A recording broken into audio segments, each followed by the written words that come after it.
Queridos, nós estamos nesses domingos estudando um tema que é absolutamente importante e fundamental para nós. Talvez você que está vindo pela primeira vez não perceba como é importante a gente estudar isso, mas aqueles que têm estado podem começar a projetar, por gentileza, Tiago. Sem dúvida alguma, um tema importante. Primeiro, isso, que é, afinal de contas, o que é ser presbiteriano. Como nós estamos em recesso da escola dominical, esses cultos da manhã, nós estamos ao mesmo tempo que estamos fazendo uma exposição da palavra, também estamos fazendo um estudo bíblico junto com a exposição da palavra, já que não teremos aula de escola dominical. E o tema que particularmente eu tive a oportunidade de escolher diante de Deus foi justamente esse tema de, afinal de contas, o que é ser presbiteriano. Nós temos irmãos queridos aqui que são de várias tradições evangélicas, protestantes. Nós temos irmãos oriundos da Igreja Batista, de igrejas pentecostais, de igrejas congregacionais, e nós gostaríamos que, uma vez tornando-se membros dessa igreja, congregados nessa igreja, pudessem compreender a identidade presbiteriana. E como ressalvamos no primeiro estudo, há 2 semanas, não é porque nós entendemos que a identidade presbiteriana é mais importante do que a identidade de ser cristão, mas é porque, como toda comunidade e indivíduo, nós temos necessidade de reafirmar aquilo que nós cremos. Por isso que no primeiro estudo, tentando aqui fazer um pequeno resumo, nós falamos sobre a importância de uma comunidade ter uma identidade confessional, que ela tem de um jeito ou de outro. Algumas vezes é escrito, algumas vezes é simplesmente falado, mas todos têm uma identidade. No início, nós falamos de que a confissão de fé, aquilo que nós cremos, Pedro, por exemplo, quando disse: Tu és o Cristo, o Filho do Deus vivo, reconhece e ao mesmo tempo expressa a identidade. Tanto é que quando respondeu assim para Jesus, imediatamente Jesus disse para Pedro: Tu és bem-aventurado, porque não foi nem a carne nem o sangue quem a ti revelou, mas foi o meu Pai que está nos céus. Pois tu és Pedro, e sobre esta pedra edificarei a minha igreja. E a pedra era a confissão de fé de Pedro, de que Jesus era o Cristo, o Filho do Deus vivo. Ao mesmo tempo, naquela mesma resposta, o Senhor não apenas deu a Pedro uma nova identidade, mas direcionou a missão, porque disse: E eu te direi que sobre esta pedra edificarei a minha igreja, e as portas do inferno não prevalecerão contra ela. Dar-lhes-ei as chaves dos céus, de modo que tudo aquilo que tiverdes aberto aqui na terra terá sido aberto no céu. E deu então à igreja a missão, que a gente chama na teologia de chaves do reino, o poder das chaves, de, por intermédio da pregação do evangelho, não porque a igreja salva, mas porque a igreja é a agência do reino de Deus e prega o evangelho, permitir, possibilitar que a fé venha pelo ouvir e ouvir a pregação deste evangelho. Ao mesmo tempo que isso é verdade, tanto para indivíduos, isso também é verdade para comunidades e igrejas como o nosso. Por isso que nós falamos que a identidade confessional é importante para uma igreja. Tanto é que o reverendo Augusto Nicodemos, e eu estou fazendo um pequeno resumo do primeiro estudo, dizia que, muito embora a confissão cristã mais antiga e mais abrangente é simplesmente aquela que diz que Cristo é o Senhor e que confrontava a identidade dos cidadãos romanos que diziam que César é que era o Senhor, rápida e gradativamente, dizia o reverendo Augusto Nicodemos, ainda no período que os apóstolos estavam vivos, essa confissão de fé foi sendo mais e mais qualificada e explicada, porque à medida que a igreja se expandia, ela enfrentava certos movimentos que eram contrários à sua confissão de fé. E foi aí que surgiu a primeira confissão de fé, um pouquinho mais abrangente, que é conhecida como o credo apostólico, e que todos nós conhecemos, e que em algumas tradições religiosas até se tornou uma oração, a oração do credo: creio em Deus Pai Todo-Poderoso, e assim por diante, conforme está exposto aí. Esta foi já mais abrangente, já explicou que esta fé em Deus, que Cristo é o Senhor, também é uma fé no Pai como Criador de todas as coisas, e no Espírito Santo, e na Igreja de Cristo, que é formada pela Trindade bendita. Depois, com o passar do tempo, como você pode ver aí, uma série de momentos históricos, logo no começo da Igreja, até ela se tornar uma igreja oficial no Império Romano, até mais recentemente, no século XVI, durante o período da Reforma, houve necessidade de que a igreja se assentasse com os seus principais teólogos para dizer aquilo que cria. E aí houve uma época chamada Igreja Antiga, em que havia vários credos, como o credo de Niceia, de Constantinopla, de Calcedônia, e esses credos são comuns a toda a cristandade, católico romano, episcopal, presbiteriano, batista, protestante, todos eles creem nesses credos gerais da igreja dos primeiros séculos. São as crenças básicas que, se alguém não crê, não é considerado como cristão. Na Reforma Protestante, por ser um movimento tipicamente de protesto, como o próprio nome diz, foi necessário que algumas confissões de fé estabelecessem a diferença, por exemplo, no governo da igreja, de que nós protestantes não reconhecemos o primado de um homem sobre toda a igreja, porque cremos que o cabeça da igreja não é o Papa, que o cabeça da igreja é Jesus Cristo. E aí, no período protestante, essas confissões de fé foram se estabelecendo de modo que elas são, nesse caso, restritas ao protestantismo. Inclusive, há uma delas, a segunda que você vê na lista, em 1557, que foi feita aqui no Brasil, a chamada Confissão de Fé da Guanabara, quando os huguenotes, você lembra de história geral, vieram para cá, eles eram calvinistas, eles eram protestantes, foram fazer uma excursão na Baía da Guanabara para criar ali um enclave francês. Lembra, o Brasil ainda era colônia portuguesa na época, naquilo que ficou conhecido como França Antártida. E naquela ocasião, Villers-Agnon, que era o comandante, tomou 3 pastores que vieram com aquele grupo para evangelizar os nativos e cuidar espiritualmente de toda a expedição, e os forçou a dizer, afinal de contas, o que é que eles criam. Eles eram protestantes e huguenotes, o comandante não. E quando eles escreveram a Confissão de Fé de Guanabara, que está escrita e registrada, o que aconteceu foi que ele então mandou matá-los. Conseguiu matar 2 e um deles fugiu para a França. E ali foi escrito o primeiro documento confessional que houve nas Américas e aconteceu ali no Rio de Janeiro, no Brasil. Pois bem, este foi o resumo do primeiro estudo, dando mais ou menos uma visão geral sobre por que é importante ser uma igreja confessional. No segundo estudo, nós começamos do início. Se a igreja é chamada presbiteriana, é porque ela é assentada sob o governo dos presbíteros. Como eu disse naquela ocasião, é possível até que não exista um pastor titular da igreja, tenha que ter alguém designado pelo presbitério, mas uma igreja, para existir como igreja, tem que ter pelo menos 2 presbíteros. Por isso que ela tem o nome presbiteriano. Descobrimos que a palavra presbítero é uma transliteração de uma palavra que, no grego, presbíteros, significa ancião. E em hebraico, no Antigo Testamento, é a tradução da palavra zaquém. Acho que desapareceu aí. Alguém tocou em algum fio. Que é a tradução da palavra zaquém. E o que significa presbíteros e o que significa zaquém? Significa ancião. Ou seja, você encontra pelo menos 167 vezes essa expressão, anciãos do povo, tanto no Antigo Testamento como no Novo Testamento, representando aquelas pessoas que não apenas pela idade, mas pela experiência e vivência com Deus, eram os grandes conselheiros do povo, seja uma cidade, uma comunidade ou até uma nação. Os anciãos do povo, por exemplo, eram aqueles que dirigiam as sinagogas, as igrejas dos judeus na época de Jesus. De modo que quando a igreja de Deus, a igreja de Cristo, foi estabelecida, logo depois da ressurreição de Jesus, também na igreja, nas igrejas cristãs, havia aquela figura dos anciãos, como hoje existe, dos presbíteros da igreja. Então, os presbíteros significa aqueles mais experientes e maduros na fé, que juntamente com um pastor, que é um presbítero como eles, dirige a igreja. E qual é a função deste presbítero? Eu estou aqui ainda na segunda mensagem.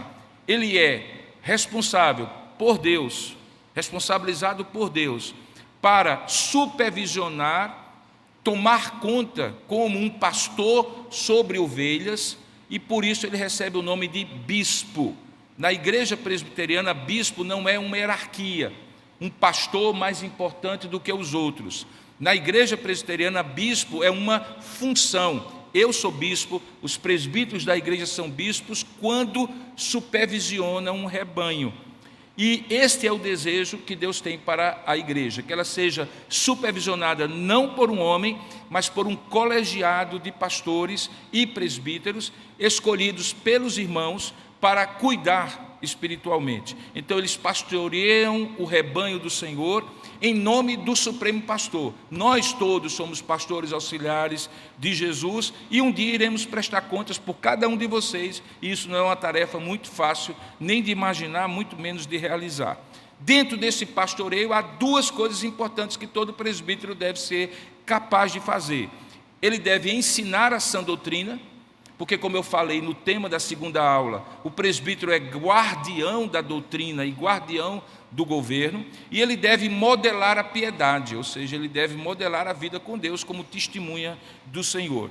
Pois bem, tendo dito isso, também é preciso entender que na igreja presbiteriana em particular, na constituição da nossa igreja, particularmente no artigo 51, diz que compete ao presbítero levar ao conhecimento do pastor aquelas faltas dos membros, e não é falta só de frequência, pecados, por exemplo, que não puder ele mesmo corrigir por meio de administrações particulares. Então, quando um presbítero se aproxima de você e diz: meu irmão, cuidado com essa situação aqui, com esse comportamento, com essa atitude, ele está fazendo aquilo que eu, como pastor, e o conselho da igreja, temos por dever diante de Deus fazer. Se você vai ouvir, corrigir-se, arrepender-se ou não, é uma questão entre você e Deus, mas tome isso já como o início de uma disciplina, igualzinho um pai faz com o filho, quando diz: meu filho, não faça isso, porque não está certo.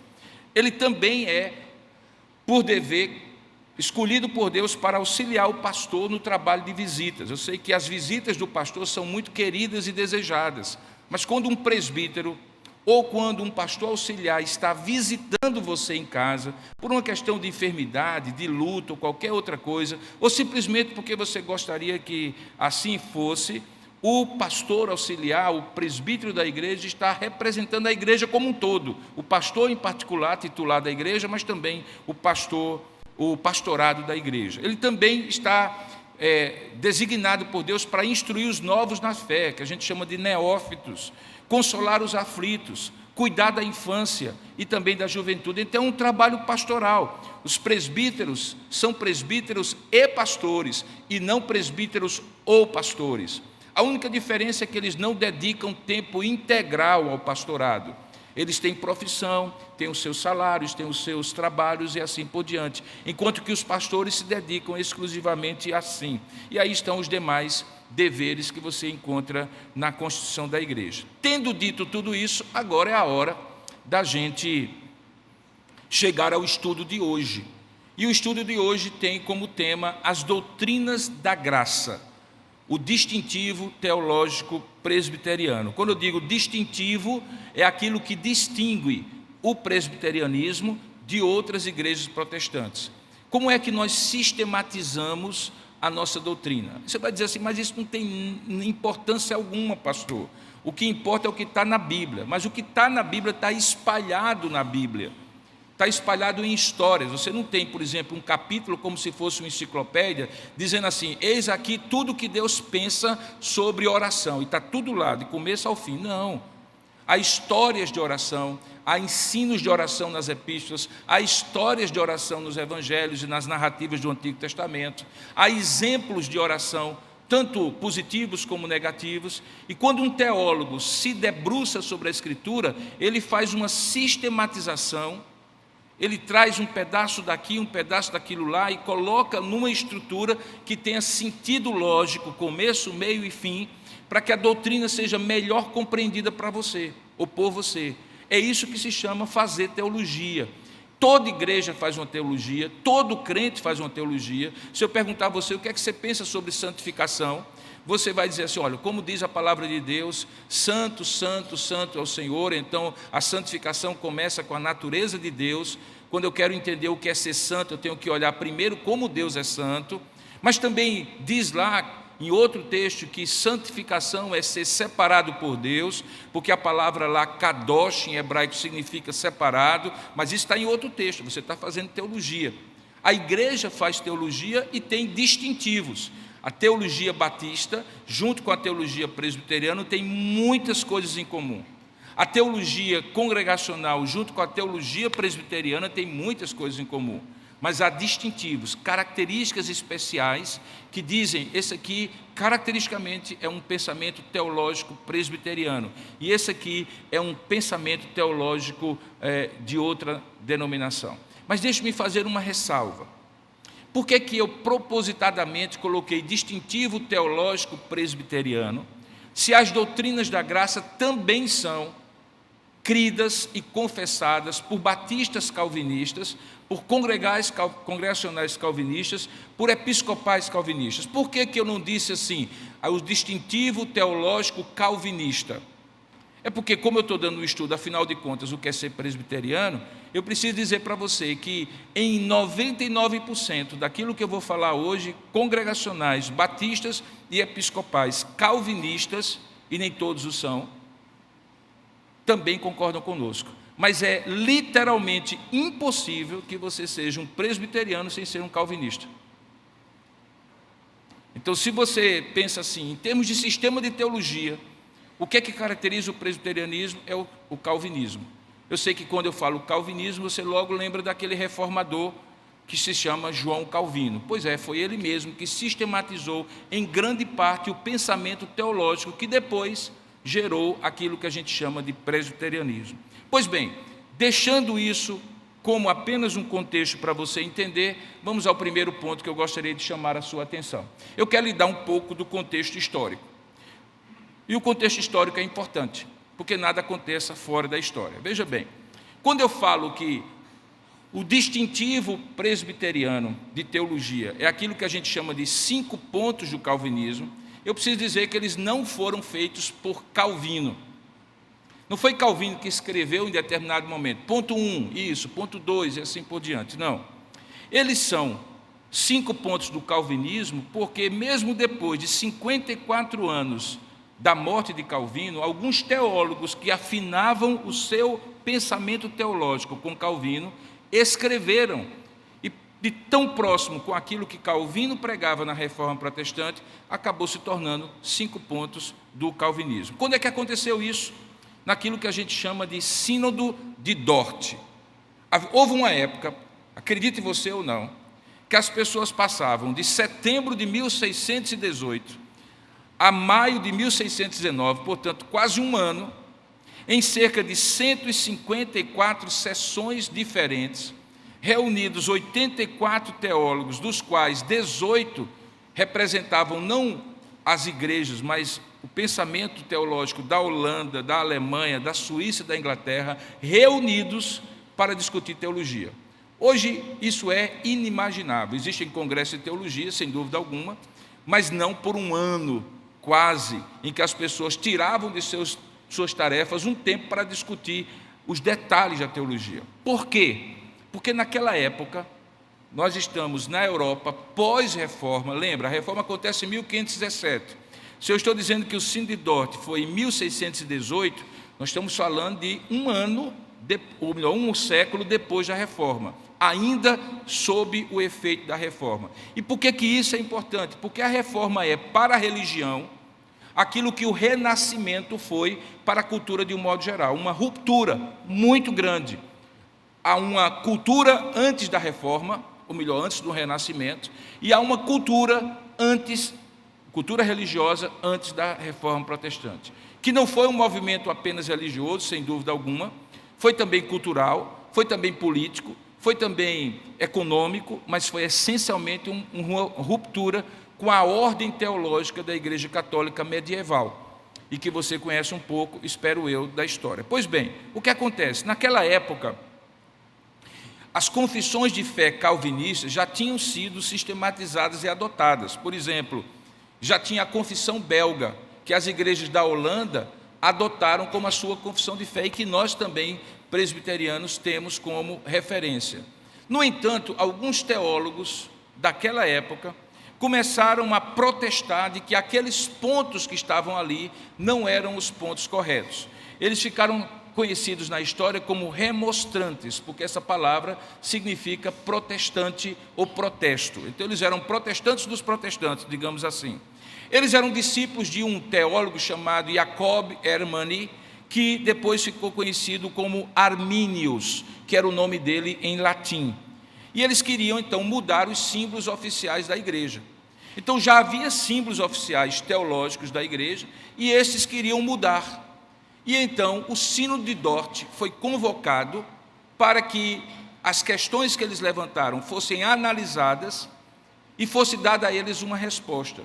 E por que isso era importante? Porque naquela época havia um princípio na Europa que é cujus regius eius religio, que em latim significa a fé do governo ou do rei é a fé do povo. Então, quando um rei ou quando um governante, por exemplo, de um cantão suíço, dizia, eu adoto o protestantismo, todo o culto das igrejas que estavam na sua circunscrição, na sua jurisdição, se tornavam protestantes.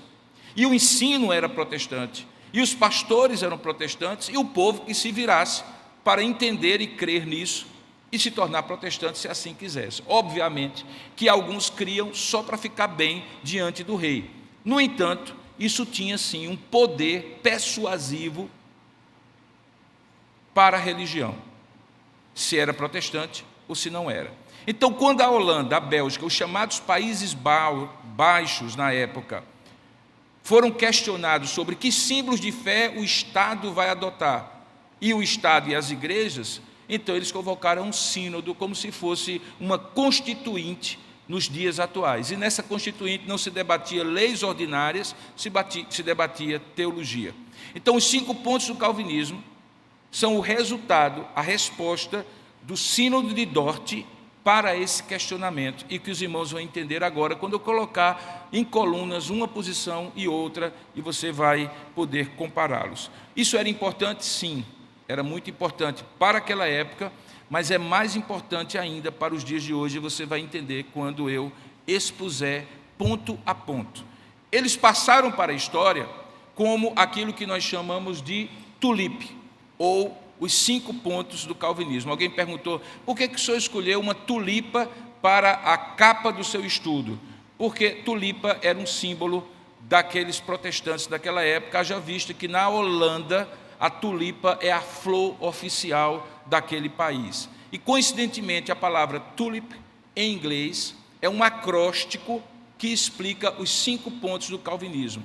Então tulip, que é em inglês tulipa, resume os 5 pontos do calvinismo, que é aquilo que nós acreditamos e que está exposto aí para você. Preste bem atenção. Primeira coisa, e eu tenho o texto em inglês, o termo em inglês e o termo em português. Os 5 pontos do calvinismo são depravação total, eleição incondicional, expiação limitada, graça irresistível e perseverança dos santos. Se você disser assim, eu acho que eu sei mais ou menos o que significa cada um deles, ótimo. Mas se você disse assim, eu nunca nem ouvi falar disso, então eu gostaria de apresentar para você e explicar melhor, para que você entenda como isso sim afeta a sua vida cristã e sua fé em Deus ainda hoje. Então vamos ponto a ponto, como está aí agora exposto, a diferença dos remonstrantes ou arminianos, o que eles propuseram, e a resposta que os calvinistas deram, reafirmando a sua fé. No primeiro aspecto, depravação total. Qual era a diferença? Os arminianos diziam assim, ao cair em pecado, o ser humano não perdeu completamente a sua vontade, ou a sua liberdade de exercer a sua vontade. Ele é livre para escolher Deus. Ele é livre para escolher a palavra de Deus. Ele é livre para escolher a salvação, ou não. Nesse aspecto, o arminianismo defende um que ele chama de sinergismo. Sinergismo é uma palavra muito usada hoje na corporação, no ambiente corporativo, mas teologicamente significa que Deus e o homem cooperam de maneira sinérgica com a força de cada um para um determinado fim. Eles são sinérgicos. divinos humanos. Ou seja, Deus inicia o processo de salvação por obra do Espírito Santo e permite que as pessoas cooperem e respondam volitivamente, ou seja, com a sua própria vontade, ao convite da salvação. Esse é o pensamento arminiano. Mas existe uma sutileza aqui. E a grande sutileza é: quem começa primeiro? E qual é a capacidade humana de contribuir com a sua própria salvação? Veja, o arminiano não está dizendo que a salvação é pelas obras, que porque o homem faz, ele é salvo. Mas ele está dizendo que há uma participação humana que muitas vezes, por conta de uma graça preveniente de Deus, capacita o homem para escolher Deus. O que é que os calvinistas respondem a isso? Ele diz: não, o homem todo e todo homem é pecador. E quando ele diz o homem todo, é seu corpo, sua alma e seu espírito, inclusive a sua vontade. Significa dizer o seguinte: eu sei escolher a cor de um carro, onde é que eu vou morar, eu sei fazer a avaliação e ter desejo por coisas que para mim são boas, mas quando se refere a Deus, na verdade eu sou escravo do pecado, inimigo de Deus, e nada há em mim que me leve a buscar a Deus, a não ser se Deus me regenerar, depuser sobre mim a fé e eu puder crer, e aí sim confiar em Deus. Então a diferença básica é que para o calvinista o homem não regenerado é absolutamente escravo do pecado e totalmente incapaz de exercer sua própria vontade livremente para salvar-se. Ele precisa ser primeiramente regenerado por Deus, que é o que a gente chama de monergismo, em oposição ao sinergismo, e ao receber, depois de regenerado, o dom da fé, já que a fé é dom de Deus, não de obras para que ninguém se glorie, ele então passa a confiar a sua salvação às mãos de Deus. Então qual é a ordem? E a ordem aqui faz a diferença, é: Deus primeiro me regenera, estando vós mortos em vossos delitos e pecados, Ele vos vivificou. Então foi Deus que me vivificou, não fui eu que dentro do meu túmulo espiritual disse: Deus me vivifique, foi Deus que me vivificou. E uma vez que Ele me vivificou, me libertou da escravidão, nos libertou do império das trevas para o reino do Filho do seu amor, então, regenerado, ou seja, com uma nova vida, nascido de novo, que são expressões equivalentes, ele então deposita fé no meu coração para que eu confie a minha salvação nem em minhas obras, mas na obra de Cristo. Então há uma diferença brutal aqui entre o arminianismo e o calvinismo. Isso faz uma diferença. Sabe por quê? Porque lá na frente, no último ponto, que é a perseverança dos santos, onde se pergunta o que garante ao homem que ele permaneça salvo, o arminiano diz: se ele permanecer na graça. O calvinista diz: ele permanecerá na graça porque Deus vai lhe preservar, já que Deus não começa a obra da salvação sem concluí-la, porque aquele que começou em vós a boa obra haverá de completá-la até o dia de Cristo Jesus, como diz Paulo aos Romanos. Perceba então que há uma diferença, porque lá na frente, quando eu peco, quando eu descreio, quando eu abandono Deus, me rebelo contra Deus, e isso acontece na vida de cada um de nós em algum momento, discreta ou assintosamente para todo mundo ver, naquela hora a pergunta é: você vai perder a salvação ou não vai perder a salvação?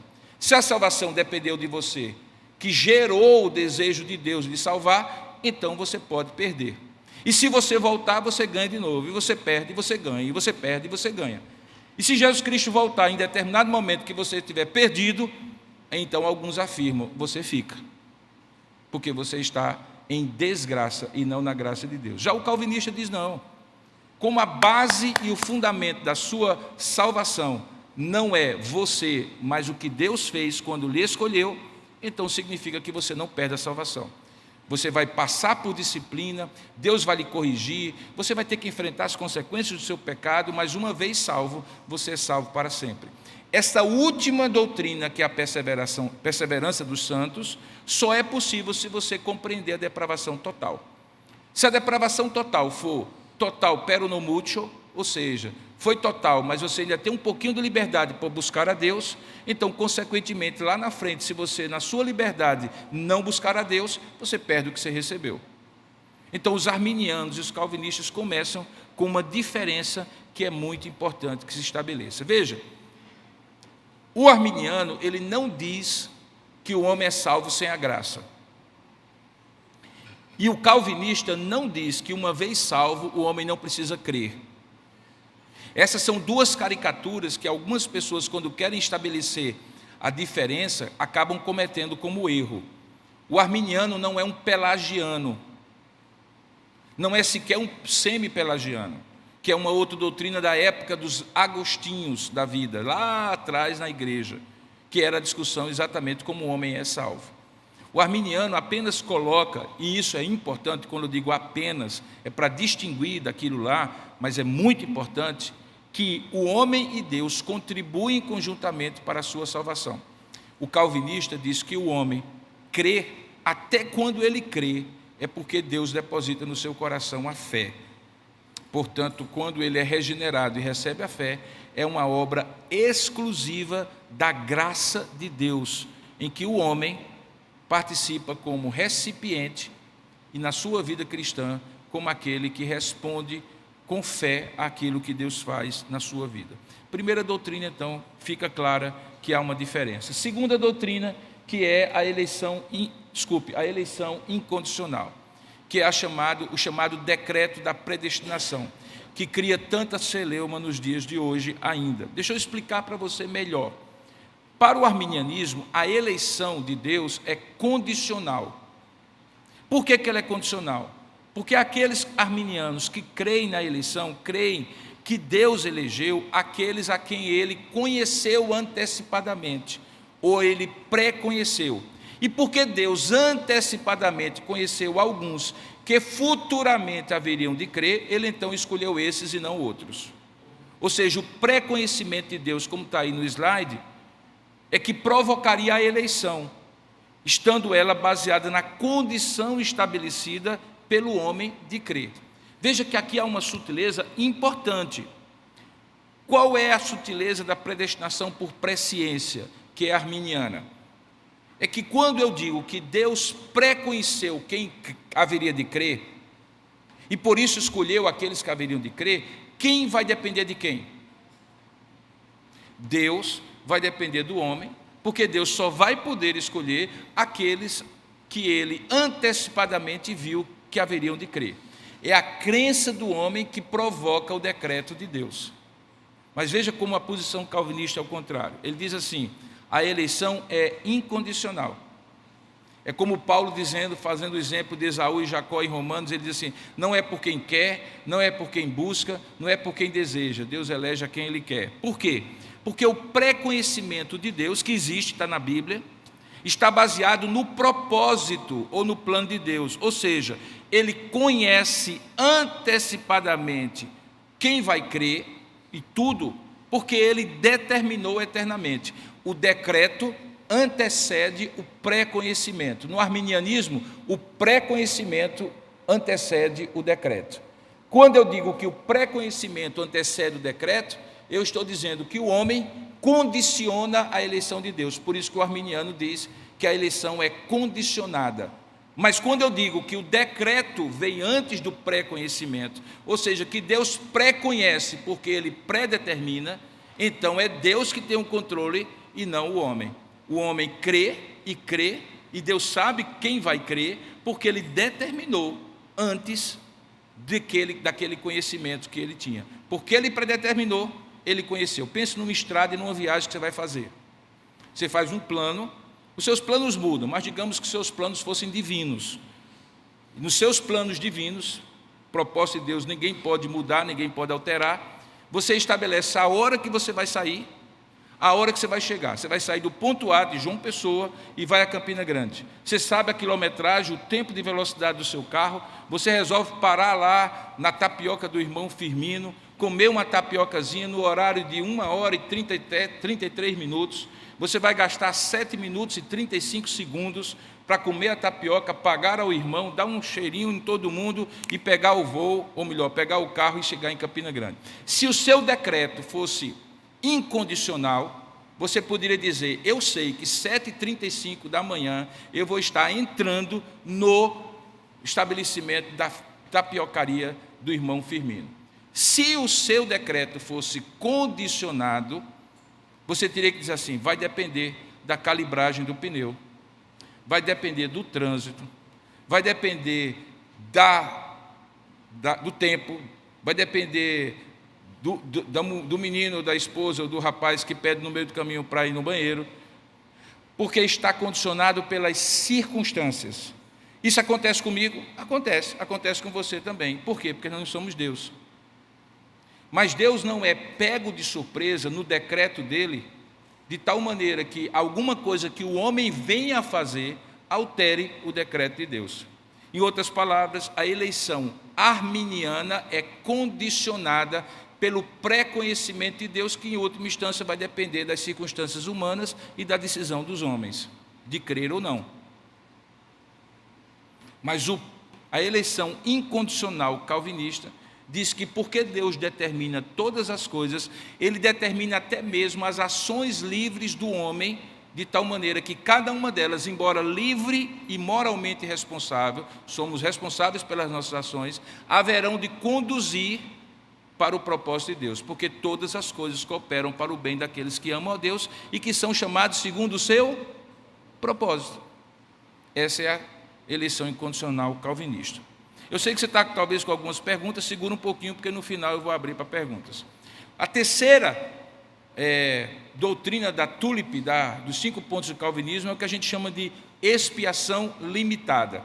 E aqui eu preciso esclarecer para você algo.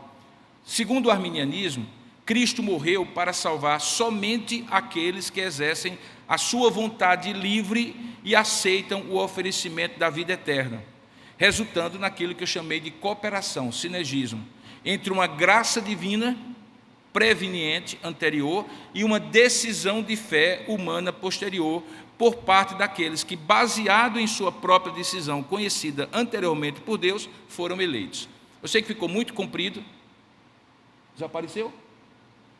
Desculpa, não passou. Desculpa. Assim fica melhor, obrigado. Então, veja. Sei que ficou um parágrafo muito longo, mas deixa eu explicar simplesmente assim. Olha só, se lá no início o homem teria uma vontade, e essa vontade pode ser exercida livremente, significa dizer que na hora em que a graça de Deus é oferecida a esse homem, ele pode livremente dizer quero e pode dizer livremente não quero. Ao fazer isso, a expiação, ou seja, a purificação do seu pecado, ela se torna limitada por quem? Pelo homem. Que ela é limitada, mas faz Deus não capaz suficientemente de convencer o homem do pecado, do juízo e da justiça, de tal maneira que ele não resista. Como a gente vai ver no 4º ponto. Ou seja, a expiação fica limitada a apenas aqueles que aceitarem livremente a graça de Deus. Já o calvinismo diz que Deus morreu para salvar pessoas determinadas. A gente vai celebrar a ceia daqui a pouco. E a gente vai repetir uma expressão de Jesus, quando ele diz assim: e este é o cálice da salvação, da nova aliança, que Deus derramou em favor de muitos. Por que em favor de muitos e não de todos? Por conta daquilo que está escrito lá.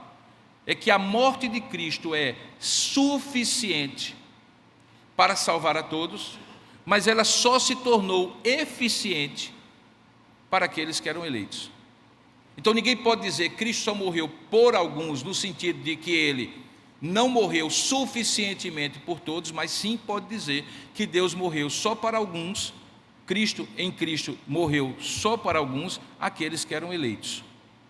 Porque havia alguns que não tinham sido eleitos, a morte de Cristo não é suficiente para eles. Portanto, a morte de Cristo é suficiente para todos, mas é eficiente apenas para os eleitos. Eu sei que isso vai suscitar alguma dúvida, eu já vou antecipar. Uma das dúvidas é assim: mas nesse ponto Deus é injusto. Por que ele não morreria em Cristo? Por que Cristo não morreria por todos? E por que ele elegeria uns e não outros? Na verdade, se ele não elegesse nenhum, ele não teria obrigação de eleger nenhum, porque foi o homem em Adão e Eva que decidiu literalmente dizer não ao Criador. Quando ele escolhe alguns e não todos, ele o faz pela sua graciosa benevolência, deixando aqueles que escolheram o caminho da rebelião receberem em si as suas consequências, sem que ele intervenha com a sua graça. Por isso que a expiação é suficiente para todos, como foi também os atos da criação, mas eficiente apenas para os eleitos. Como decorrência disso, nós temos aquilo que nós chamamos de graça irresistível. E a graça irresistível é aquilo que eu estava falando há poucos instantes. Para o arminianismo, ainda que o Espírito Santo procure levar todos os homens a Cristo, uma vez que ele ama toda a humanidade e deseja salvar todos os homens, Deus pode ser resistido pelo homem, se o homem assim o quiser. Ou seja, a graça de Deus pode ser rejeitada pelo homem e Deus não tem poder de dobrar a vontade humana para receber a sua graça. O calvinismo diz que a graça salvífica de Deus não pode ser obstruída, não pode ser rejeitada, visto que sua graça é irresistível. Todos os eleitos e regenerados são, portanto, guiados irresistivelmente para Deus. E Deus assim o faz, tocando nas 3 instâncias do ser humano. E que é importante entender isso, e que explica, por exemplo, por que algumas pessoas aparentemente se convertem, mas não se convertem. Como é que Deus torna a sua graça irresistível?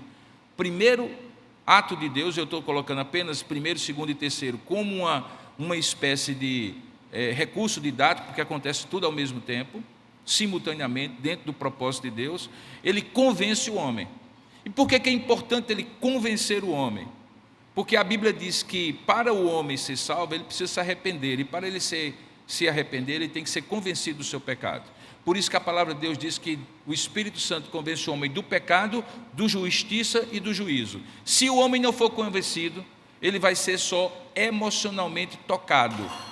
E isso explica, em parte, por que algumas pessoas levantam a mão, se emocionam, são tocados, mas se não forem convencidos de que são pecadores e que Deus pode e precisa transformar a vida delas, elas ficam apenas na base da emoção. A emoção é importante, sim, porque a emoção diz para quem nós vamos agora levar os nossos afetos mais preciosos, que devem ser levados para Deus, em Cristo, e que antes eram levados para o diabo, para a carne e para o mundo. As nossas emoções mudam, depois que nós somos convencidos nos nossos pensamentos. E, consequentemente, depois dos pensamentos e da emoção, vem a volição ou a vontade, que é quando Deus impulsiona a gente para querer as coisas de Deus. Por que antes você não queria as coisas de Deus? Por que antes você, apesar de lógico, por que passa pela sua cabeça hoje, diz assim, como é que eu não vi isso antes? Como é que eu não vivi essa vida cristã antes? Por que eu demorei tanto para estar convencido, emocionalmente tocado e impulsionado para Deus? Porque antes sua vontade era morta, seus pensamentos estavam obscurecidos e suas emoções estavam tortuosas pelo pecado. Paulo explica isso em Efésios capítulo 2. Quando Cristo nos convence do pecado, do juízo da justiça pelo seu Espírito, então a graça de Deus fica irresistível, a compreensão que não se tinha passa a se ter, a emoção voltada para as coisas de Deus é redirecionada para Deus e a vontade é impulsionada para as coisas de Deus. Nós sentimos vontade de Deus, coisa que nós não sentíamos vontade de Deus antes, porque a graça para os calvinistas é irresistível. E por último, a perseverança dos santos, que é, digamos assim, o ponto final. Porque depois de tudo isso, e uma coisa puxa a outra, nesses 5 pontos do calvinismo, a grande pergunta é, e então eu vou perseverar até o final? Ele diz assim, o arminiano, o homem, sendo salvo por um ato de sua própria vontade livremente exercida, quando ele aceita Cristo por sua própria decisão, pode também perder-se depois de ter sido salvo, se resolver mudar de atitude para com Cristo, rejeitando-o. Essa possibilidade de perder-se depois de ter sido salvo é chamada pelos arminianos de queda da graça, ou perda da graça. O calvinismo diz: você não perde porque você não foi quem gerou, não foi quem obteve, não foi quem fez acontecer. A salvação, desde que é obra realizada inteiramente pelo Senhor, e que o homem nada tem a fazer antes de ser regenerado, ele é absolutamente regenerado por Deus para ser salvo. O permanecer salvo é também obra de Deus, à parte de qualquer bem ou mal que o eleito possa praticar.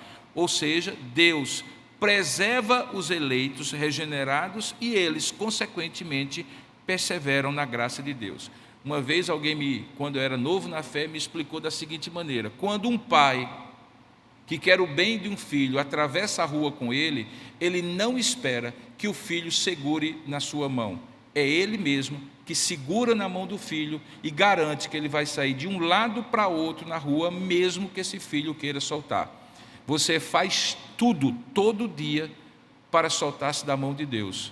E Deus segura a sua mão, porque quem conquistou a sua salvação foi Ele, e Ele não deixará você se perder.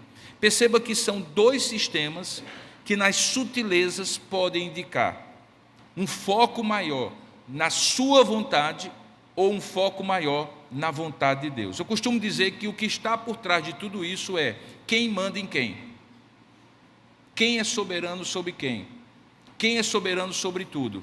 Se eu sou arminiano, eu digo assim: Deus é soberano, mas o homem também é soberano. E aí eu não consigo entender como duas pessoas têm uma soberania absoluta. Se eu digo assim: não, Deus é soberano, então o homem reage à ação de Deus. Deus age e o homem reage. Deus age e o homem reage. E quando o homem reage, ele reage pelo poder de Deus e da sua graça na vida dele. De modo que tudo o que eu faço de ruim na minha vida é responsabilidade minha. Mas tudo aquilo que eu consigo fazer de correto, de justo, de belo, de ético na minha vida, é a graça de Deus me dando as condições de fazer, porque é Ele que é soberano sobre a minha própria vontade. Essa questão da soberania e da responsabilidade do homem já foi comparada, grosseiramente, é lógico, como 4 faixas de uma rodovia, na qual Deus diz: esta é a minha vontade, que é conduzir você pelo centro dessa rodovia. Mas eu posso, na minha vontade permissiva, deixar que você vá para os cantos da rodovia, com todos os riscos inerentes a isso. A única coisa que eu não farei, se você for crente, é deixar você sair da rodovia. Então você tem uma margem de liberdade depois que você encontra com Cristo, mas não a liberdade absoluta, porque você foi conquistado por Cristo. A graça foi irresistível, a eleição foi incondicional, a expiação foi eficiente na sua vida, e você vai preservar-se, porque Deus vai lhe preservar. Em resumo, é isso.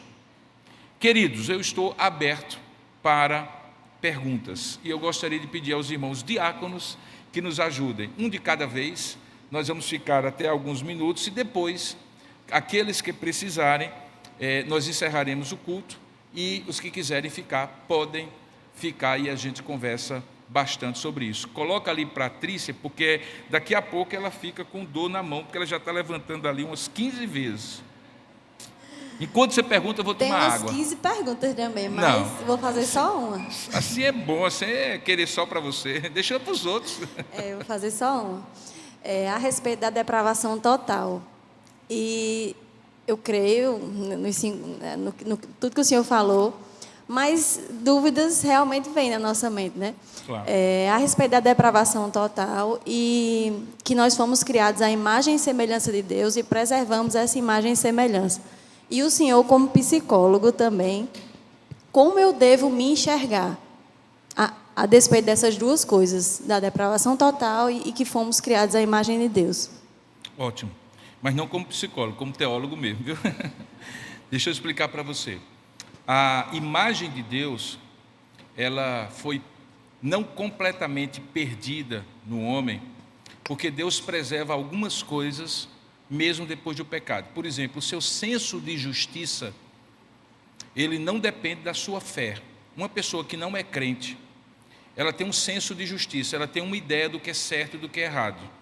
E ela só tem ideia do que é certo e do que é errado porque ela foi criada semelhante a um Deus que é justo. O senso de bondade, de caridade. Você quer dizer que caridade é só coisa que crente faz? Não. Caridade várias pessoas, até ateus, fazem. Por que as pessoas se importam com empatia e simpatia pelos outros? Porque essas pessoas, crentes ou descrentes, foram todas, lá no início, criadas à imagem de Deus, que é um Deus bom, benigno e misericordioso. Mas veja bem como é sutil. Eu posso, tendo sido criado por Deus à sua imagem, exercer uma coisa boa com a motivação errada. Há pessoas, por exemplo, que fazem caridade para serem salvas. O que é isso? Barganha.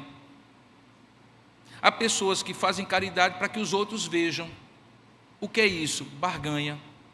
Então, o ato é bom porque eu fui criado à imagem de Deus. A motivação está borrada, está poluída, está corrompida.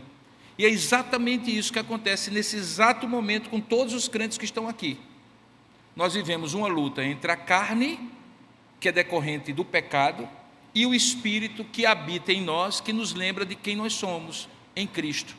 E essa luta é a luta da santificação, que será superada somente quando esta carne deixar de ter poder sobre nós e a própria presença na nossa vida, que é a glorificação, e nós voltarmos ao estado original para o qual nós somos criados, à imagem de Deus e sem pecado. Então, só para explicar de maneira muito simples, usando palavras em latim, mas traduzindo para você, anote aí. Veja, antes de Cristo, você não podero pecaro, ou melhor, você podero pecaro, ou seja, você podia pecar e pecou e tornou-se pecador. Depois de Cristo, você não potero pecaro, você não pode deixar de pecar. Desesperado homem quem sou, quem me livrará do poder? Não há um justo, não há um sequer. Você se tornou pecador e não pode deixar de ser pecador por si mesmo. Depois de Cristo, você volta a ter o poder de pecar e não pecar, e no céu você não poderá pecar. São 3 estados ou 4 estados diferentes. O estado original, em que você podia pecar ou não pecar. O estado depois do pecado, em que você se torna escravo do pecado e você não pode não pecar. Você não peca, você não deixa de pecar, mesmo quando você não está conscientemente pecando, porque você tem a natureza pecaminosa. Um pecador amarrado, amordaçado, preso numa cama, com uma dose dupla de Rivotril, ele continua sendo pecador, mesmo que ele não esteja fazendo nada. Porque ele peca porque é pecador, ele não é pecador porque peca. Ele faz o pecado porque ele é pecador. Então, como pecador, você que está aqui, peca muitas vezes, mesmo no lugar santo, falando das coisas de Deus aqui. Mas tem uma diferença, aqueles que estão aqui em Cristo regenerados têm consciência disso. Porque o que está acontecendo é que o Espírito Santo está formando Cristo em vós, para que você possa ter a semelhança daquela imagem restaurada, porque essa é a obra de Deus hoje.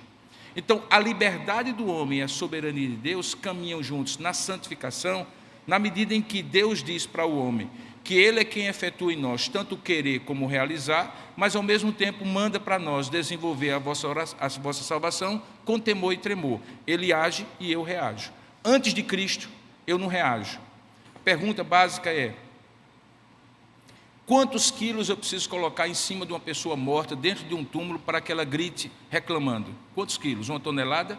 2 toneladas? 10 toneladas? Não importa. Ela está morta em seus delitos e pecados. Um morto não reclama, um morto não busca, um morto não ora. Nós estamos mortos em nossos pecados e delitos. Em Cristo nós fomos vivificados. Agora sim, eu tenho uma participação na santificação, que é usar de maneira diligente os meios de graça, reagindo à graça de Deus. Eu devo orar? Devo orar. Eu devo ler a palavra? Devo ler a palavra. Eu devo evitar o pecado, mortificar a minha carne? Sim, mas não para a minha salvação, mas porque a graça de Deus me capacita a isso para a glória de Cristo. Então, ao mesmo tempo que eu sou e continuo sendo imagem de Deus, hoje eu sou um ser pecador, até que Cristo glorifique o meu corpo e o que é corruptível se torne incorruptível e o pecado já não tenha nem poder, nem presença na minha vida. Isso só vai acontecer no céu. Então, ao mesmo tempo que eu sou imagem de Deus, eu sou pecador. Esse é o estado atual. Se não fosse assim, seria o céu. Eu só seria a imagem de Deus restaurada aqui na terra, o mundo não teria atração para mim, a carne não teria poder sobre mim e o diabo não conseguiria me tentar, porque não havia nada em mim que pudesse ser atraído por essas coisas. Outra pergunta? Pronto, agora vai falar a psicóloga, aí pode ser que ela dê um outro enfoque dos esquemas mentais. Fala aí. Pastor, eu queria entender como essa visão diferente de arminianismo e calvinismo influencia na forma de pregar o evangelho. Porque assim, por mais que eu tenha crescido num lar arminiano e tenha me tornado calvinista depois, eu vejo que tem uma diferença. As pessoas arminianas geralmente dizem, olha, Deus ama você, Ele tem um plano para a sua vida, Ele quer que você caminhe com Ele. Só que o calvinista não tem essa certeza se essa pessoa está eleita ou não. Então, assim, quando eu fiz essa pergunta uma vez, uma pessoa me disse, não, mas você tem que pregar como se você acreditasse que essa pessoa fosse...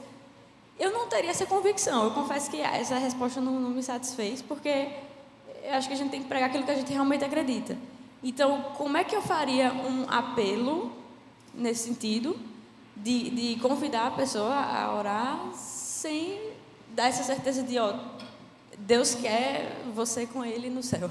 Bom, primeiramente, eu não preciso ter essa certeza, porque o departamento de conversão não está comigo, o departamento de conversão está no céu. O meu departamento é o departamento de proclamação. Eu sou chamado para proclamar, eu sou um arauto. O que é que o arauto dizia? O rei está aqui. Dobrem-se diante do rei, se ajoelhem todos diante do rei. Quem tivesse juízo se ajoelhava. O arauto não dizia assim, 50% de aproveitamento, passa a minha comissão. Não, ele simplesmente proclamava. A evangelização é uma proclamação, e o apelo de quem é calvinista é: arrependa-se dos seus pecados e creia em Cristo. Essa é a minha parte. Deus haverá de agir no coração dele de maneira que eu não veja necessariamente e faça o efeito que eu não sou capaz de fazer. Mas quando eu digo assim para alguém, toma uma decisão e aceite a Cristo, qual é o foco que está sendo dado? Que a pessoa é que está tomando a decisão e que a pessoa é que está aceitando a Cristo. Ela vai tomar uma decisão, vai aceitar a Cristo, mas ela não deve pensar que é a decisão dela e a aceitação dela que gera a salvação para ela. Portanto, se eu estiver vendendo esse evangelho em termos de tome sua decisão e aceite a Cristo, eu posso estar induzindo essa pessoa a um pensamento de que é ela que está decidindo e ela está comprando gato por lebre. E essa é a razão, porque em algum momento, quando essa pessoa lá no futuro não estiver mais aceitando a Cristo, porque o caminho do discipulado é difícil, é estreito, ela diga assim, agora eu não aceitei a Cristo, naquela época eu aceitei, hoje eu não aceitei, então naquela época eu estava salvo, nessa época eu não estou salvo mais. O calvinista, ele prega o evangelho crendo, confiando que o poder está no evangelho e em Deus, e não na pessoa. Portanto, eu não devo apelar à vontade da pessoa, eu devo anunciar o evangelho, e como o evangelho é o poder de Deus para a salvação de todo aquele que crê, o evangelho é que vai fazer o efeito na vida dela, e não eu. Eu não preciso ser persuasivo para convencer a vontade dela, porque ela está morta em seus delitos e pecados. Como é que eu vou dizer ao morto, morto, preste bem atenção, há muitas vantagens em você estar em Cristo. Você vai ter um carro novo, você vai ter uma casa nova, você vai ter um céu, você vai ter paz no coração, e o morto está lá olhando para você. Quer dizer, não está olhando para você, mas ele está lá parado diante de você. Portanto, arrependa-se e toma uma decisão em favor de Cristo. Dê uma chance para Cristo. Não vai ter poder nenhum nesse evangelho. Mas o evangelho, que é o poder de Deus para a salvação de todo aquele que crê, é o evangelho que, uma vez proclamado, gera uma nova vida, e que só é gerada pela proclamação do evangelho. Muita gente diz, então você é calvinista, não precisa evangelizar. Pelo contrário, porque você é calvinista que você evangeliza, porque você está proclamando o evangelho para que a pessoa conheça a verdade, e a verdade produz o efeito pelo Espírito Santo no coração dela. É muito simples de entender. Na evangelização arminiana, eu tento persuadir. Na evangelização calvinista, eu proclamo o evangelho e confio que Deus é quem vai convencer o pecador. Eu posso convidá-lo para orar comigo, sem dúvida alguma. Não há problema nenhum. Eu só não posso colocar o foco na aceitação dela de Jesus Cristo, porque não é ela que aceita Cristo, é Cristo que aceitou a ela. Ou não, como eu não sei, eu prego a todos. Eu prego a todos, porque eu não sei quem é salvo ou não, quem é eleito ou não. Eu prego a todos. Deus é que sabe, Deus é que determinou, Deus é que vai fazer o efeito. Aqueles que, eventualmente, eu não tiver êxito, eu devo continuar pregando, porque quantos de vocês aqui se converteram na primeira vez que ouviram o Evangelho? Pouquíssimos. Porque o processo de convencimento de Deus, muitas vezes é contínuo e demorado. Deus vai consolidando a consciência do pecado e a graça da salvação no coração daquela pessoa, muitas vezes aos poucos. Então não devo desistir porque da primeira vez eu não fui exitoso. Eu devo simplesmente continuar pregando a tempo e fora de tempo, que é o que Paulo fala para Timóteo na sua epístola, salvo engano. Então eu devo pregar a tempo e fora de tempo e deixar o resultado nas mãos de Deus. Essa é a convicção que um calvinista tem. E é curioso que alguns dos maiores missiólogos e evangelistas do mundo e da história eram calvinistas. Todo mundo fala, por exemplo, de Jonathan Edwards, o homem que pregou um sermão, pecadores na mão de um Deus irado, que as pessoas diziam que as pessoas se agarravam nas colunas do templo onde ele estava pregando, com medo da condenação divina. Ele era um congregacional calvinista. E ele pregou com tanto fervor de que estava proclamando o Evangelho, que milhares de pessoas se converteram. Então, o calvinista, ele não prega sem fervor, ele prega com fervor. Fervor em quê? Fervor na consciência de que é Deus que opera naquela pessoa a salvação. Eu confio tanto que é Deus que faz, que eu prego com todo entusiasmo para que Deus use as minhas palavras para convencer aquele pecador, porque a fé vem pelo ouvir e ouvir a palavra de Deus. Microfone chegando aqui.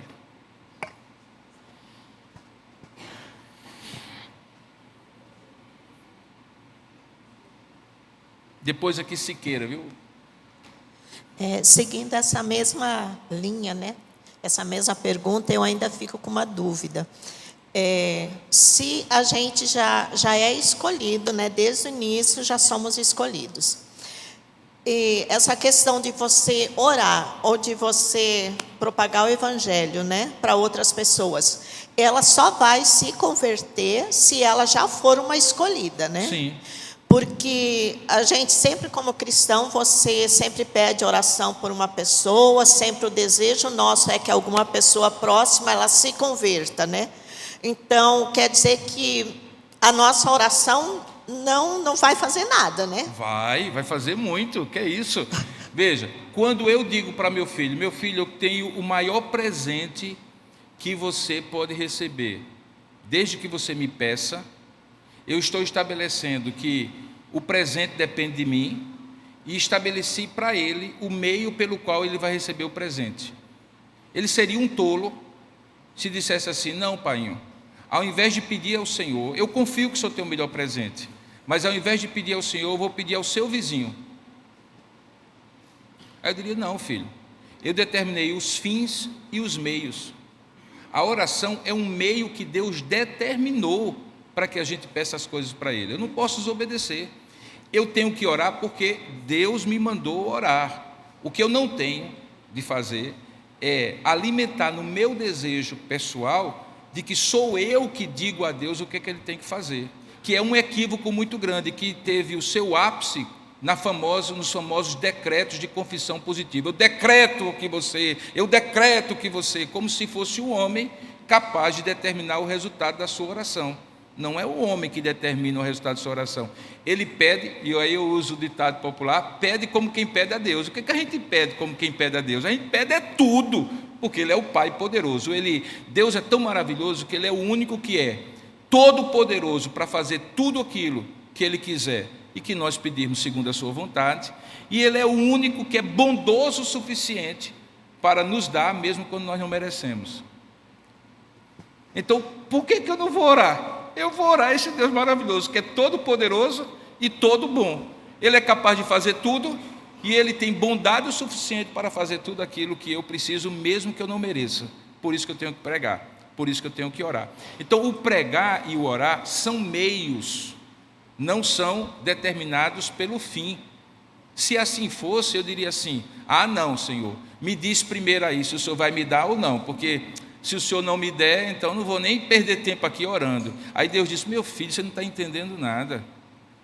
Oração não é uma lista de pedidos que você entrega a um despachante chamado Espírito Santo. Oração é convive comigo, eu quero é você, o presente já está garantido. Sabe aquele negócio de menino, quando você diz assim: vou dar um presente de Natal, e você comete a loucura de dizer isso em julho, você comete a loucura de dizer isso em julho, aí ele passa de julho até dezembro e diz assim: painho, o senhor vai dar mesmo? Painho, o senhor já comprou? Painho, onde é que está o presente? E aí começa. Tem uma hora que a gente fica tão irritado, que diz assim: meu filho, você está duvidando que eu comprei o presente, que eu vou lhe dar? Acredita na palavra do seu pai? Então, quando eu mexo na finalidade da oração, é como se eu estivesse descrendo que Deus não é poderoso para fazer infinitamente além do que pedimos ou pensamos. Agora, por que eu oro por todos, mesmo sabendo quem não é eleito? Pelo mesmo motivo que eu prego a todos, mesmo sabendo quem é eleito. Porque como Deus determinou que o fim e os meios foram determinados por Ele, e Ele determinou que a oração e a evangelização são meios para a salvação, eu oro. Domingo passado, tinha uma senhora aqui, que não está aqui, que é avó de duas queridas irmãs aqui da igreja. Eu não vou mencionar os nomes, mas elas sabem quem eu estou falando. Que oraram, que ela orou por quase 38 anos pelo marido, que tinha uma vida completamente desregulada, inclusive em relação a ela e à família. E aquele homem se converteu quando ela já estava quase desistindo. Mas imagine se ela tivesse desistido. Deus usou a oração dela, claro, e usou o testemunho dela, e usou a palavra dela, e usou a presença dela, o amor dela, a tolerância dela, a paciência dela. Deus usa todos os meios, inclusive a oração. Santa Mônica, conhecido como Mônica, Santa Mônica, orou por Agostinho dezenas de anos. Imagina se Mônica tivesse desistido de orar por Agostinho. Nós teríamos perdido o maior teólogo antes de Calvino no Ocidente. Então a gente tem que orar, tem que preservar em oração, perseverar em oração. O que é que a Bíblia diz? Pedi, pedi, batei, batei, buscai, buscai. Por que os verbos estão repetidos? Porque é muito mais fácil a gente só orar se tiver garantia de receber, do que orar pela fé. Oração é um exercício de fé. A gente fala a um Deus que a gente não vê e pede a Ele alguma coisa que a gente não tem garantia de que vai ser do nosso jeito, mas tem garantia de que vai ser do jeito dele, que sempre é melhor, porque a sua vontade é boa, perfeita e agradável. Por isso que eu digo para vocês, quando a gente suplicar, a gente suplica assim: Deus, é isso que eu quero, é isso que eu preciso. Mas se o Senhor, segundo a tua vontade, não quiser me dar desse jeito, eu confio que vai ser muito melhor. Nunca que Deus vai dizer assim: não deu, viu? Algumas vezes o filho pede alguma coisa para a gente e diz: não deu, o pai não teve dinheiro para comprar. Deus não. Deus diz assim: eu comprei um presente até melhor para você, e dá o presente melhor para a gente. Por isso que a gente tem que orar. Ok? Siqueira, passou? Passou. Já respondi. Respondi 2 em 1. Lá atrás, meu querido. Diga o seu nome, viu? Vou lhe chamar pelo nome. Gustavo. Gustavo. Ok, Gustavo. Um colega de trabalho um dia desse me fez um questionamento e eu acho que eu saí meio pela tangente, né? Foi? Porque falou que Deus para ele, Deus é muito ruim, porque escolhe uns para a salvação e outros para a perdição. Então a gente bateu um papo em algumas áreas e essa ficou para trás. Eu não soube como chegar, a debater com ele sobre isso. Perfeito. Vou tentar não sair pela tangente aqui, tá? Olha só, os calvinistas, eles não são unânimes, até porque a palavra de Deus não revela isso claramente, como é que é o processo de Deus escolher. A Bíblia diz em Efésios capítulo 1 que Deus escolheu antes da fundação do mundo. Então a gente sabe o tempo, foi antes da fundação do mundo, foi antes de tudo, a gente já sabe disso. O texto diz também que Ele nos escolheu no amado, ou pelo amado, se referindo a Jesus Cristo. Então toda a escolha foi em Cristo. Isso faz com que alguns dizem: olha, em Cristo Deus escolhe para a salvação. Então, a escolha é para a salvação, não é para a perdição. E por que não seria para a perdição? Porque a perdição é o estado em que a pessoa já está por conta dos seus delitos e pecados. Então, Deus não escolhe para a perdição alguém que já optou pela perdição. Ele simplesmente não o escolhe para a salvação. Por isso que esses calvinistas, eles são chamados calvinistas supralapsarianos, ou não duplos calvinistas, ou seja, são aqueles que creem que o calvinismo afirma que Cristo escolheu, o que Deus escolheu em Cristo, alguns para a salvação, e simplesmente não escolheu alguns que já estavam perdidos e teriam as consequências naturais da sua perdição. Os duplo calvinistas, ou como chamou-se em algum momento do horribilum decretum, o decreto horrível da dupla predestinação, é o que diz que esse Deus decretou que uns seriam salvos e outros não, e que se chama calvinismo ou decreto infralapsarianismo. E por que infra? Porque veio antes do lapso, antes da queda.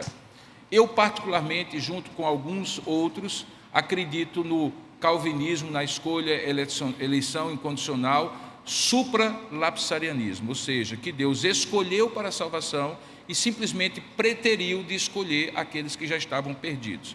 Eu sei que isso não resolve a questão. Por quê? Porque alguém vai dizer assim, mas por que é que ele não poderia ter evitado que aqueles que pecaram, pecassem e ficassem perdidos? Aí eu respondo, eu não sei.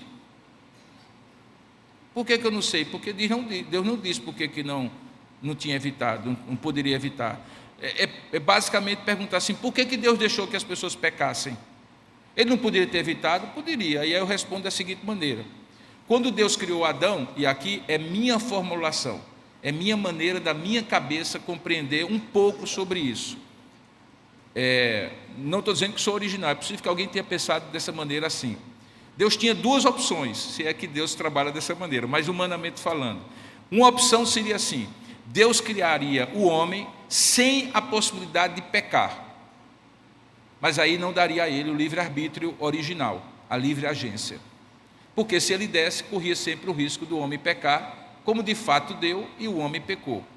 Mas a grande questão é que se ele não desse ao homem a liberdade, ele também não seria adorado, amado e servido livremente, porque um escravo, ele não adora, ele não serve, ele não ama livremente, a não ser que ele seja liberto de uma escravidão, e por desejo dele, permaneça escravo de um outro Senhor, que é o que acontece em Cristo.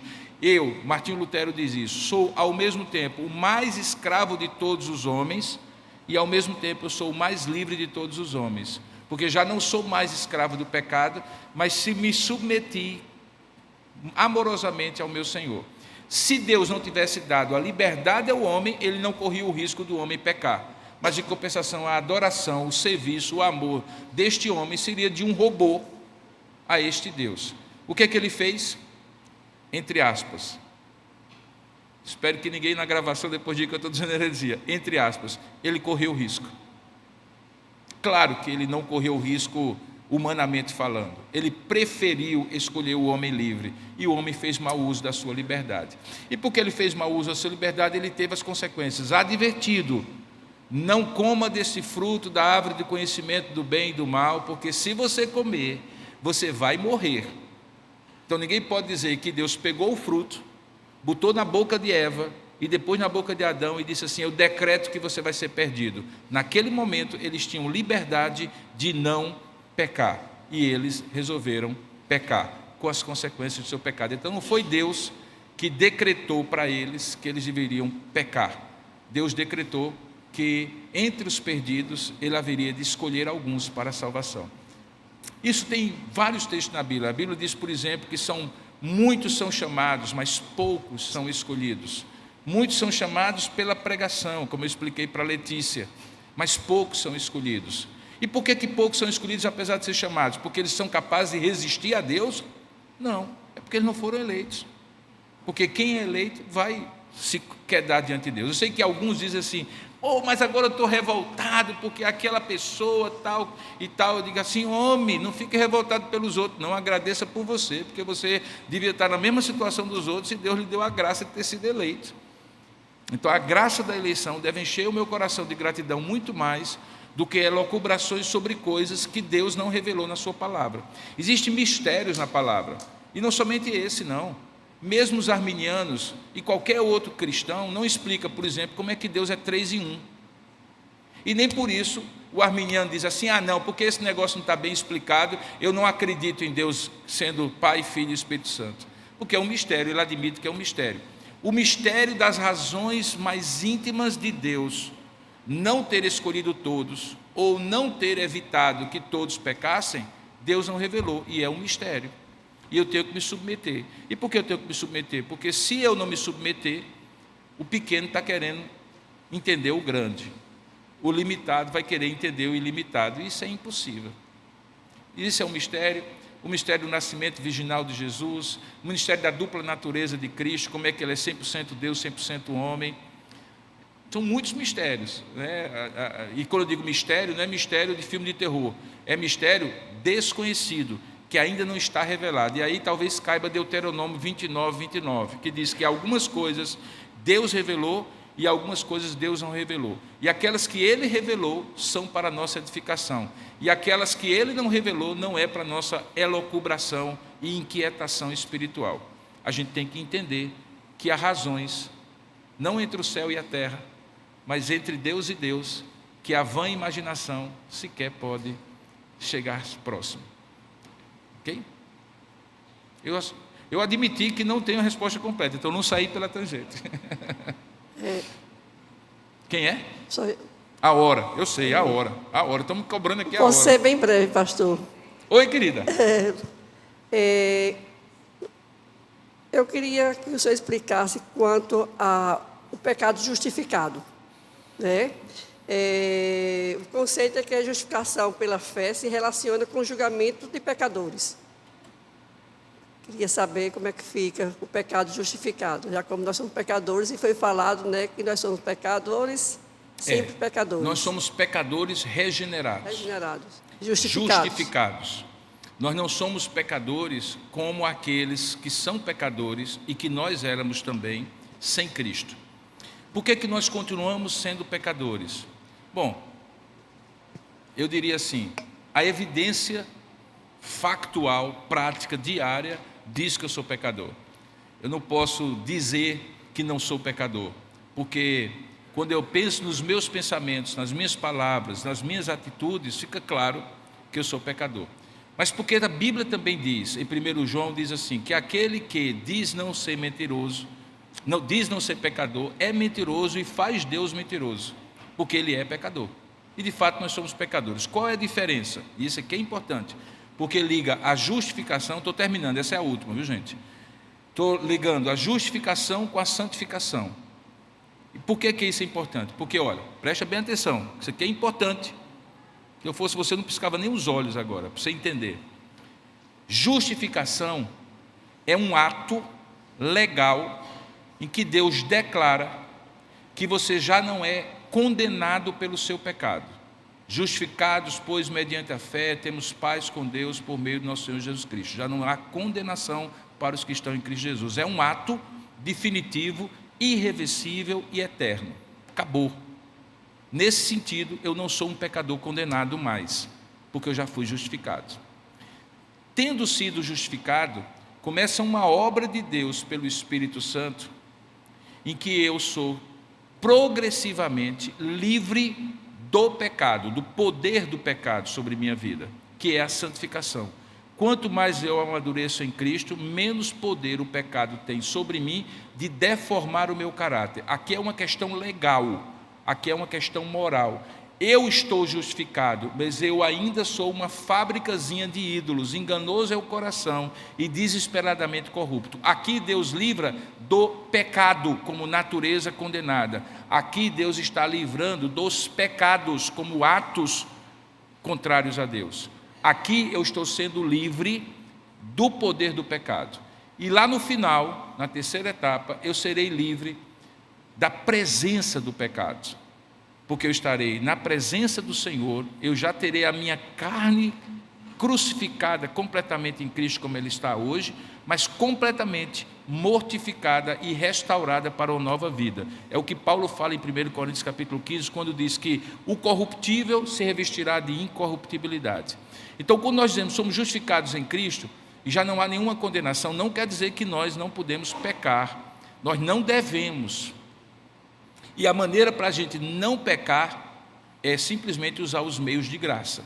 A oração, a leitura da palavra, a comunhão dos irmãos, o serviço ao próximo é o que nos faz. Vou fazer uma analogia muito simples. Quando alguém nasce, ela nasce definitivamente. Mas se ela só nascer, ela não cresce. Mas todo aquele que nasce, naturalmente vai crescer. O nascimento é a justificação. O crescimento é a santificação. E para crescer, ela tem que se alimentar, tem que se exercitar, tem que ter bons hábitos, senão ela fica raquítica. Existem crentes raquíticos? Existem. Crentes raquíticos. Você pode estar 200 anos na igreja. Não é tempo de formação de igreja. É o uso diligente dos meios de graça que faz com que a sua santificação seja progressiva e constante até aquele dia em que Cristo Jesus voltará. E aí nós seremos livres não apenas da condenação do pecado, do poder do pecado, mas da presença do pecado. Certo? Queridos, vamos encerrar. Eu gostaria de orar com os irmãos. Após a oração, nós vamos ter um momento de ofertório para definir e terminar o nosso culto. Curva a sua cabeça por um instante. Tem a ceia. Você está vendo como seria muito complicado você pastorear uma igreja sem presbíteros? Tem que orar. Pois é, então vamos orar. Vamos ter ofertório, mas vamos ter ceia também. Por isso você estava agoniado com o tempo, né? Era isso mesmo, agora eu entendi. Jesus, o cara vai ficando velho. Vamos orar, irmãos. Ó Deus amado e querido Pai, louvamos o Teu nome pela Tua palavra, que é lâmpada para os nossos pés, luz para o nosso caminho. Há tantos mistérios na Tua palavra que nós não compreendemos, mas aquilo que o Senhor nos revela, nós nos submetemos pela confiança que temos no Teu caráter, que Tu és bom, que Tu és santo, que Tu és justo. Continua esclarecendo o nosso coração e continua fortalecendo a nossa fé, não para que a nossa confissão de fé possa nos fazer julgar os outros, especialmente nossos irmãos, mas para que possamos ter a gratidão de termos sido eleitos, salvos em Cristo, não pelos nossos méritos, certamente não, mas pela Tua graça. E ao termos essa sensação, certeza de gratidão, possamos também, ó Pai, ser proativos, buscar, ó Deus, santificar, mortificar a nossa carne e pregar e testemunhar do Teu Evangelho. Faz-nos conscientes disso e caminha conosco nas nossas caminhadas diárias e contínuas nessa santificação para a qual o Senhor já nos separou. É isso que nós oramos em nome e para a glória do Senhor Jesus. Amém e amém.